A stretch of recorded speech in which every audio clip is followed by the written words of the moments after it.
Parce que le jeune Johan Latouche a pris des cours de magie. Pourquoi il prend des cours de magie? Parce qu'il va vous l'expliquer. Exactement, avec ma petite baguette de magicien.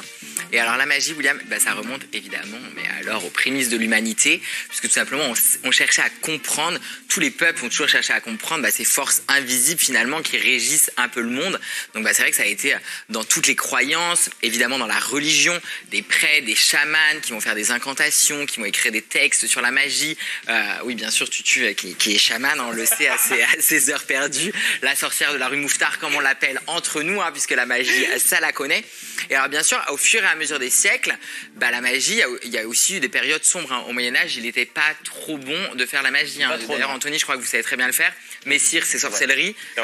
Vraiment, voilà. C'était synonyme de sorcellerie, bien sûr. Bien sûr. Et là, on les brûlait, les sorcières. Voilà, là, on le voit derrière, effectivement. Donc ça, c'est sûr qu'il fallait faire un peu attention à ce moment-là avec la magie. Puis au fur et à mesure des siècles, ça a finalement commencé à être vraiment très démocratisé. Et c'est Harry Houdini, qui est vraiment un peu le père de la magie qu'on connaît actuellement, qui a tout simplement vraiment démocratisé et qui a fait rentrer la magie. Oui. Robert Houdin. Alors, je ne sais pas qui est Robert Houdin. Donc... C'est lui. Ah d'accord, mais alors moi je l'appelais Harry Houdini, mais...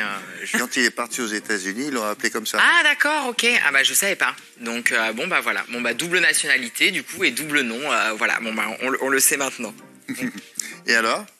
Et alors maintenant la magie moderne, William, bien sûr c'est beaucoup avec de la technologie, beaucoup d'accessoires qui vont faire tout simplement faire l'illusion, puisque l'un magicien c'est vraiment un illusionniste. Ce qu'il va avoir besoin c'est tout simplement de capter votre attention pour vous faire les plus grands tours, vous n'avez pas le temps de voir, de vous faire penser à ok mais ça c'était ça, mais en fait non j'ai rien compris de ce qu'il a fait finalement. Et bien sûr c'est rentré totalement dans notre culture. Et alors plus particulièrement nous on est la génération Harry Potter, on a grandi avec Harry Potter et les millions de livres vendus et sans compter toutes les sagas qui ont été remis sur le bout des écrans. Et bien sûr, on peut parler de David Copperfield ou encore Chris Angel qui ont tout simplement démocratisé la magie tout simplement à travers le monde, William. Et regardez, il est formidable, David Copperfield. Il a inventé la lotion pour les cheveux. Je n'avais pas le souvenir qu'il ressemblait à ça à l'époque, mais oui, c'est... Il est incroyable. Bien vieilli, Bon, et vous, ça donne quoi, vous? Eh ben moi, c'est bon, j'ai signé du coup avec le Caesars Palace à Las Vegas. C'est clairement gros talent de magie. Donc, je serai en résidence l'année là-bas. Non, c'est le Caesars Palace de Bourg-la-Reine. C'est pas... attendez, vous allez voir. Regardez. Tutu, qu'est-ce que tu vois là? Un dé. On voit un dé. Vous voyez un dé, Moi, je vois un dé. Vous voyez un dé? Très bien. Eh ben non. Des dés. Ah ouais. Quand même. Est-ce qu'on n'est pas sur un petit magicien en devenir? Un truc. Quand même. Merci. Est-ce que vous pouvez le refaire en un dé? Non. Non. J'en suis au début ce tour. J'en suis au début. Et on est toujours sur Bourg-la-Reine et pas sur Las Vegas. Mais bref, je suis parti m'entraîner avec Alexandra Duvivier au double fond et vous allez voir ce que ça donne.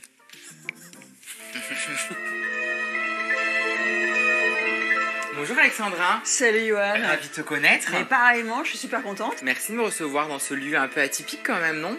Un petit peu, complètement, beaucoup atypique parce que c'est mon papa qui a créé ce lieu il y a 35 ans. Il l'a créé en 1988. Un lieu dédié à la magie de close-up. Qu'est-ce que c'est le close-up? C'est la magie en gros plan humain. C'est comme ça. Les petits objets, les petits objets, les cartes, les pièces, les choses comme ça. Tu vois, d'ailleurs, j'ai prévu un petit cadeau. Je me suis dit, on va prendre chacun. Un crotte? Il y en a qu'un. C'est nul, tiens, prends-le. Non, non. Prends-le, on va partager celui-là. Tiens, prends-le. D'accord. Bon, en fait, cela dit, attends, moi tu sais ce que je fais quand je fais une formule magique? Je fais ça. Moi, je saute. Ah oui, comme ça, j'en ai plus. Génial. Alors Alexandra, c'est ici du coup que se passe, c'est là le lieu magique. C'est le lieu magique, c'est la salle de spectacle qui l'après-midi se transforme en lieu de cours, parce qu'on donne des cours de magie bien entendu, et le soir c'est la salle de spectacle. Et justement Alexandra, la magie, c'est un don ou tout s'apprend? Non, tout s'apprend. C'est très complet en fait la magie, c'est bien sûr la technique, mais il y a aussi la présentation, le contact visuel avec le public, qu'est-ce que tu vas leur raconter, c'est quoi ton personnage, etc., etc. Donc c'est un puissant fond, c'est un métier très créatif. Quand tu as une corde solide, le plus dur en magie, moi je sais que c'est de pouvoir faire un nœud. Et si tu sais faire un nœud, tu peux faire apparaître un foulard sur la corde. C'est génial. Oui, c'est génial. Tu prends ça. Tu prends et tu fais juste un nœud, tu fais passer, voilà, super, comme une fois. Ça. Et là maintenant, tu lâches et tu fais le nœud. Et ouais, bah, regarde, tu l'as fait. Et je l'ai eu. Regarde, tu prends une carte, celle que tu veux. Ne me montre pas, par contre. Non. Tu la regardes, là, tu la montres à la caméra. Il faut que tout le monde s'en souvienne, autrement c'est pas marrant. Ok? Tu la remets juste là. Et je vais la perdre, regarde comment, hyper nettement. En une fraction de seconde, j'ai retourné une carte, pas n'importe laquelle, regarde. Oh, c'est dingue. Tadam! C'est pas ça. Ah mais non, je sais, parce que c'est une indication. Voilà, j'ai ça. On va dire, mais de toute façon, j'ai pas le choix, il faut que je me rattrape. 5, on va essayer. 1, 2, 3, 4. Quel était le nom de ta carte? La 8 de cœur. Et on va pouvoir refaire. Mais non, le 8 de cœur, bien sûr. Le jeu est un tout petit peu préparé. Tu prends un 5. Tu le mets face en l'air sous le jeu. Donc, je te fais la préparation, t'es d'accord? Tu me fais choisir une carte. Je prends une carte, n'importe laquelle. Je la montre au public. Pouf.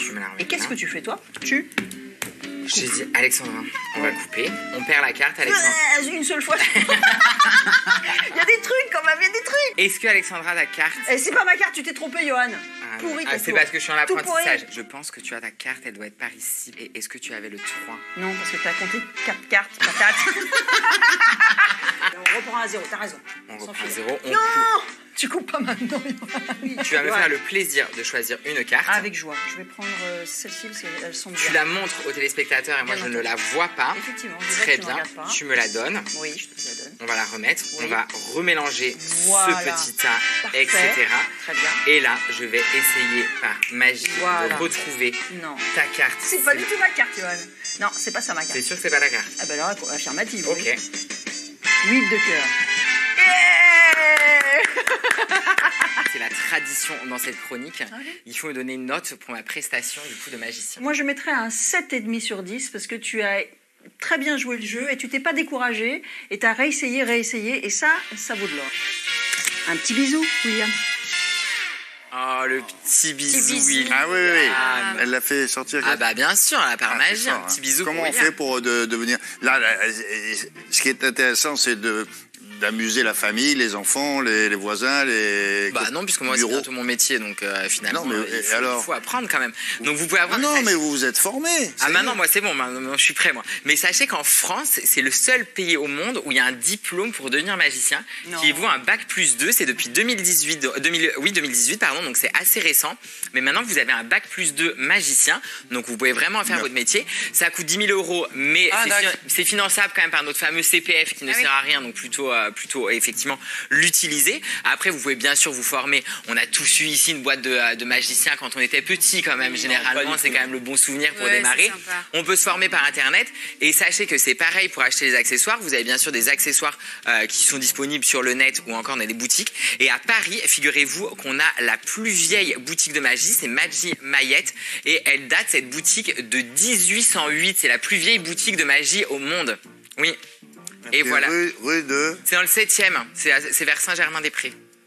Ah bon. À côté du Panthéon, apparemment. Très bien. Exactement. On a Donc, fini voilà. Tour Eiffel. Eh bah oui, je vais vous faire disparaître en l'antenne. Et voilà.